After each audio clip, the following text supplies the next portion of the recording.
بسم الله الرحمن الرحيم. الحمد لله رب العالمين، الصلاة والسلام على سيدنا محمد. أنا مارينا زكي متى، ساكنة في الأنطرة شرق إسماعيلية، طالبة في كلية الآداب جامعة قناة السويس، قسم جغرافيا. أنا مسلمة، دخلت دين الإسلام عن قناعة. اسمي مريم محمد أحمد محمود.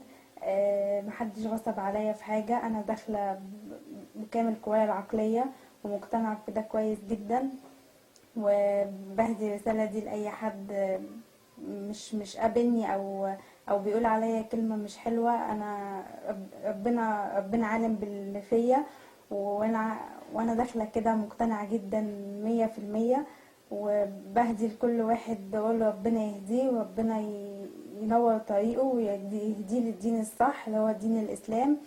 وانا اشهرت اسلامي في الازهر، ومعايا ورقه اشهار بتثبت اني رسمي يعني دخلت الجامع الازهر واشهرت اسلامي. وبطلب من كل مسلم ومسلمه من الاسلام نفسه ان هو يحميني.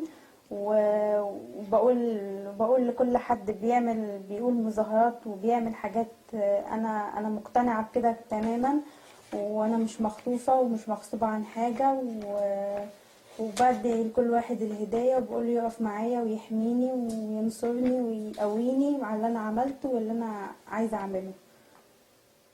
قلبي بذكرك يطمئن، يدعوك ربي العليا، سبحانك وبحمدك يرجوك عفوا وعافيا.